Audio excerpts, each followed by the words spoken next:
ബി.ജെ.പിയിൽ ചേർന്നത് അറിഞ്ഞത് ചാനലിലൂടെ. ഒരു പാർട്ടിയിലും അംഗമല്ല. കവി ഇഞ്ചക്കാട് ബാലേന്ദ്രൻ. വന്ന് ബി.ജെ.പിയിൽ ചേരാൻ മിസ് കോളും പോലും വേണ്ടാതായോ എന്ന് സോഷ്യൽ മീഡിയ. നമ്മുടെ ഇഞ്ചക്കാട് ബാലേന്ദ്രൻ എന്ന് പറയുന്ന കവിയുണ്ടല്ലോ, ഇനി വരുന്നൊരു തലമുറയ്ക്ക് ഇവിടെ വാസം സാധ്യമോ എന്ന് പറഞ്ഞ കവിത എഴുതിയ ഒന്നോ രണ്ടോ സിനിമകളൊക്കെ തിരക്കഥയോ ഒക്കെ എഴുതിയ ഇഞ്ചക്കാട് ബാലേന്ദ്രൻ അവറുകളാണ് ഈ ചോദ്യം ഉന്നയിക്കുന്നത്. കഴിഞ്ഞ ദിവസം വൈകുന്നേരമായപ്പോൾ ഇഞ്ചക്കാട് ബാലേന്ദ്രൻ ബി.ജെ.പിയുടെ പേജുകളിൽ എന്തോ കൾച്ചറൽ സെല്ലിൻ്റെ തലവനായി നിയമിച്ചു എന്ന് പറഞ്ഞ് ഒരു പടമൊക്കെ വെച്ചിട്ട് ഒരു വാർത്ത വന്നു. അതിനേതാനും ദിവസങ്ങൾക്ക് മുമ്പ് നമ്മുടെ കരുനാഗപ്പള്ളി എം.എൽ.എ. C.R. മഹേഷ് അദ്ദേഹത്തിൻ്റെ സംസ്കാര സാഹിതി എന്ന് പറയുന്ന സാംസ്കാരിക സംഘടനയിൽ അംഗത്വം സ്വീകരിച്ചു എന്ന് പറഞ്ഞിട്ട് അദ്ദേഹവും നമ്മുടെ INTUCയുടെ പ്രസിഡൻ്റായിട്ടുള്ള ചന്ദ്രശേഖരൻ ചേട്ടനും എല്ലാം കൂടെ നിൽക്കുന്ന ഒരു പടം കണ്ടു. ഏതായാലും ആ വാർത്ത കണ്ടപ്പോൾ ഇപ്പോൾ അങ്ങനെ ഞെട്ടലും അത്ഭുതമൊന്നുമില്ല. കാരണം മണിക്കൂർ വെച്ച് ഇത് മാറിക്കൊണ്ടിരിക്കുകയാണല്ലോ. ആ പാർട്ടി നിൽക്കുന്ന കൗൺസിലർ ഈ പാർട്ടി വരുന്നു, ഈ പാർട്ടി നിൽക്കുന്ന കൗൺസിലർ അങ്ങോട്ട് പോകുന്നു, അവിടെ നിൽക്കുന്നവൻ ഇങ്ങോട്ട് വരുന്നു, ഒക്കെ കറങ്ങിക്കൊണ്ടിരിക്കുന്നതുകൊണ്ട് ഈ ഇഞ്ചക്കാട് ബാലേന്ദ്രൻ മാറി എന്ന് പറയുന്നത് കേരള സാമൂഹിക രാഷ്ട്രീയ സാംസ്കാരിക മേഖലകളിലൊന്നും വലിയ എന്താ പറയുന്നത് ഭയങ്കര പ്രകടമായ ഭൂകമ്പം പോലെയുള്ള ചലനങ്ങളൊന്നും സൃഷ്ടിക്കാൻ പോകുന്നില്ലെന്ന് എല്ലാവർക്കും അറിയാം. പക്ഷേ അതിനെ സംബന്ധിച്ച് അദ്ദേഹം ഒരു വിശദീകരണം ഇട്ടു. ആ വിശദീകരണം കണ്ടപ്പോൾ ഇതിനെക്കുറിച്ച് പറയണമെന്ന് തോന്നി. അത് വേറൊന്നുമല്ല, അദ്ദേഹം ഇട്ട വിശദീകരണം ഇങ്ങനെയാണ്: എൻ്റെ നിലപാടിൽ മാറ്റമില്ല. ഏറെ നാളായി ഞാൻ സ്വതന്ത്രനാണ്. ഏത് വ്യക്തിയോടും പ്രസ്ഥാനത്തോടും വിധേയപ്പെടാറില്ല. വ്യക്തിയായാലും സംഘടനയായാലും അവർ ചെയ്യുന്ന നല്ല കാര്യങ്ങളോട് ചേരും. മോശം കാര്യങ്ങൾ എനിക്ക് താല്പര്യമില്ല. ഒരു രാഷ്ട്രീയ പാർട്ടിയിലും അംഗമല്ല. കലാ സാംസ്കാരിക പ്രസ്ഥാനങ്ങളോട് ചേരും. കഴിഞ്ഞ മാസം സംസ്കാര സാഹിതിയിൽ അംഗമായി C.R. മഹേഷിൻ്റെ നേതൃത്വത്തിൽ കുറേ നല്ല കാര്യങ്ങൾ ചെയ്യുന്നതിനാലാണ്. അവരോടൊപ്പം ഇനിയും ഉണ്ടാകും. അവരിൽ ചിലർ ഞാൻ കോൺഗ്രസിൽ ചേർന്നെന്ന് പോസ്റ്റിട്ടു. അണ്ണാ സാംസ്കാരിക പ്രവർത്തനങ്ങളുടെ ഭാഗമായി അണ്ണന് സ്വതന്ത്രമായ ഒരുപാട് സംഘടനകളുണ്ട്.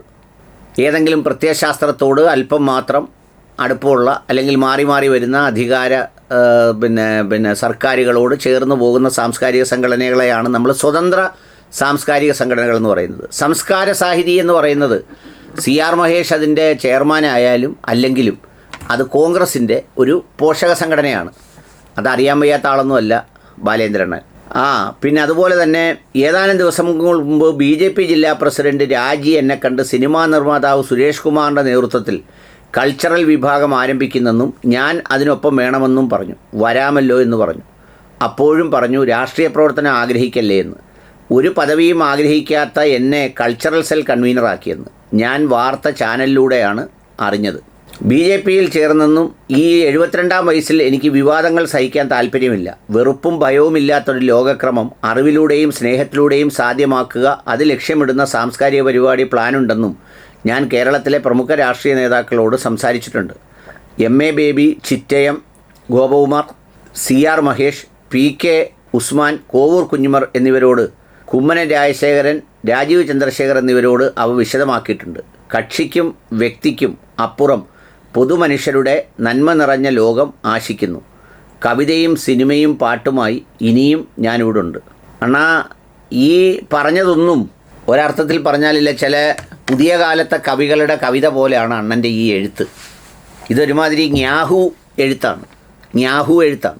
എന്താണെന്ന് വെച്ചാൽ ഈ 72 വയസ്സായ ഇഞ്ചക്കാട് ബാലേന്ദ്രണ്ണന് കേരളത്തിലെ രാഷ്ട്രീയത്തെക്കുറിച്ചറിയാം, രാഷ്ട്രീയ നേതാക്കളെക്കുറിച്ചറിയാം, അവരുടെ നിലപാടുകളെക്കുറിച്ചറിയാം, അവരുടെ ഓരോ സംഗതികളെക്കുറിച്ചും വേറിട്ടറിയാം. മഹേഷ് ആരാണെന്നറിയാം, പിന്നെ അതുപോലെ M.A. ബേബി ആരാണെന്നറിയാം, രാജീവ് ചന്ദ്രശേഖർ ആരാണെന്നറിയാം, ഇതെല്ലാം അറിയാം. എന്നിട്ട് ഇത് എല്ലാവരുടെയും കൂടെ ഞാൻ നിൽക്കുവാണെന്ന് പറയുന്ന ഒരു നിൽപ്പ് ഇല്ല. ആ നിൽപ്പിൻ്റെ മാനമെന്ന് പറയുന്നത് ഒന്നിലും ചേരാതെ ദൂരെ മാറി നിൽക്കുക എന്നുള്ളതാണ്. ഞാൻ അതിൻ്റെ കൾച്ചറൽ സെൻറ്ററിൽ ചേരും, പക്ഷേ ആ പാർട്ടിയായിട്ട് ബന്ധമില്ലെന്ന് പറഞ്ഞാൽ ഈ സുരേഷ് കുമാർ എന്ന് പറഞ്ഞ ആൾ പറയുന്ന രാഷ്ട്രീയം എന്താണെന്നും അയാൾ പ്രവർത്തിക്കുന്നത് എന്താണെന്നും അറിഞ്ഞുകൂടാത്ത ആളാണോ ബാലേന്ദ്രണ്ണൻ? അപ്പോൾ ഇതൊക്കെ ഒരു ഉഡായിപ്പിക്കൽ സാധനമാണ്. യഥാർത്ഥത്തിൽ ഇന്ന് ഈ സാഹിത്യകാരന്മാരും സാഹിത്യ ലോകവുമൊക്കെ ഏതെങ്കിലും ഒരു കമ്മീഷനും കമ്മിറ്റിയും ഒക്കെ ആയാൽ ആരും എവിടെയും ചേരാൻ കൂടുന്നത് പോലെയുള്ള ഒരു തത്രപ്പാട് അത് കാണുമ്പോൾ വളരെ നിരാശ തോന്നാറുണ്ട്. ഏതായാലും ഇതുപോലെ എടുത്തിട്ട് അദ്ദേഹം പറഞ്ഞതുപോലെ ആണെങ്കിൽ BJPയുടെയൊക്കെ ഒരു അവസ്ഥ സമ്മതിച്ചു കൊടുക്കണം. ഒരാളിനെ ഏതാണ്ട് പറഞ്ഞ് ചേർത്തിട്ട് അയാളെ കൺവീനറാക്കിയെന്നും പറഞ്ഞ് പോസ്റ്റം കിട്ടാല്ലേ. ചിലർ ഹൃദയം പൊട്ടി മരിച്ചു പോവും. എന്തായാലും ഈ പണി അങ്ങ് നിർത്തി ഒന്നെങ്കിൽ അണ്ണൻ എല്ലാത്തിൽ നിന്നും വിട്ട് വിശ്രമിക്കുക, വിളിക്കുന്നിടത്ത് പോയി അവിടുത്തെ സഹസന്തുവാന്ന് നോക്കി അതിനൊപ്പിച്ച് വർത്താനം പറഞ്ഞ് കളം വിടുക.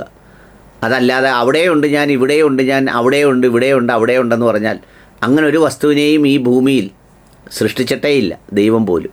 എല്ലായിടത്തും ഒരുപോലെ എന്നർത്ഥത്തിൽ, വായുവിനെ പോലും. ചില മുറികളിൽ അത് ദുർഗന്ധവും ചിലയിടങ്ങളിൽ അത് സുഗന്ധവുമാണ്.